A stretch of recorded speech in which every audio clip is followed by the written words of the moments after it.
നിയമം മൂലം നിരോധിക്കപ്പെട്ട് വർഷങ്ങൾ കഴിഞ്ഞിട്ടും രാജ്യത്ത് ഓരോ മിനിറ്റിലും നടക്കുന്നത് 3 ശൈശവ വിവാഹങ്ങൾ. എന്നാൽ നിയമവിരുദ്ധമായി നടക്കുന്ന ഇത് പലതും കേസാകുന്നില്ല. India child protection research team നടത്തിയ പഠനത്തിലാണ് ഇക്കാര്യമുള്ളത്.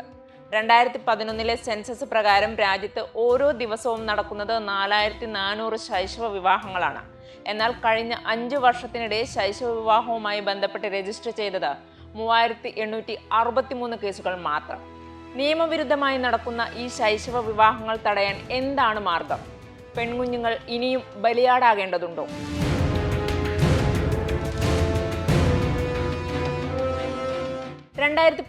Census, national crime records bureau data, 2019-2021 national family health survey എന്നിവയുടെ അടിസ്ഥാനത്തിൽ നടത്തിയ പഠനത്തിലാണ് രാജ്യത്ത് ശൈശവ വിവാഹം വർദ്ധിക്കുന്നുവെന്ന് വ്യക്തമായിരിക്കുന്നത്.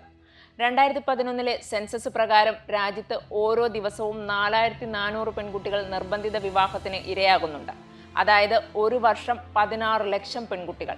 എന്നാൽ നാഷണൽ ക്രൈം റെക്കോർഡ്സ് ബ്യൂറോയുടെ 2018-2022 കണക്ക് പ്രകാരം 5 വർഷത്തിനിടെ രജിസ്റ്റർ ചെയ്തത് 3863 ശൈശവ വിവാഹ കേസുകളാണ്.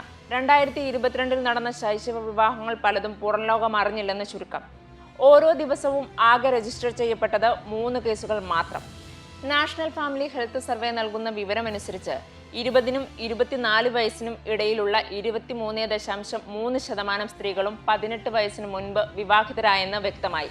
വിവാഹിതരായ 58% പുരുഷന്മാരും 20 വയസ്സിന് മുകളിൽ പ്രായമുള്ളവരാണെന്നും പഠനം ചൂണ്ടിക്കാട്ടുന്നു. ശൈശവ വിവാഹം അവസാനിപ്പിക്കുന്നതിന് അസം സർക്കാർ സ്വീകരിച്ച നടപടികളെ പഠനം എടുത്തു പറയുന്നുണ്ട്.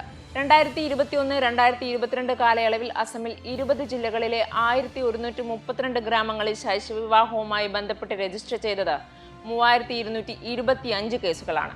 എന്നാൽ 2023-2024 കണക്ക് പരിശോധിച്ചാൽ അത് 627 കുറഞ്ഞുവെന്ന് India child protection research team നടത്തിയ പഠനത്തിൽ ചൂണ്ടിക്കാട്ടുന്നു.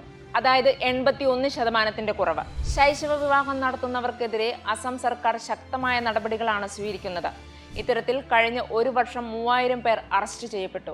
ഇതിനു പുറമെ ശൈശവ വിവാഹം തടയാൻ NGOകളും CMF ഇന്റർനാഷണൽ പോലുള്ള ഓർഗനൈസേഷനുകളും നടത്തിയ ഇടപെടലുകളും ഇന്ത്യ ചൈൽഡ് പ്രൊട്ടക്ഷൻ ടീം എടുത്തു പറയുന്നു. ശൈശവ വിവാഹ വിഷയത്തിൽ കോടതി നടപടികൾ വൈകുന്നത് പ്രതിസന്ധി സൃഷ്ടിക്കുന്നുണ്ട്. 2006 ശൈശവ വിവാഹ നിരോധന നിയമപ്രകാരം 2022 കോടതികൾക്ക് മുന്നിലെത്തിയത് 3536 കേസുകളാണ്. എന്നാൽ അതിൽ 181 കേസുകൾ മാത്രമാണ് കോടതി തീർപ്പാക്കിയത്. ബാക്കി കേസുകൾ കെട്ടിക്കിടക്കുന്നുവെന്നർത്ഥം.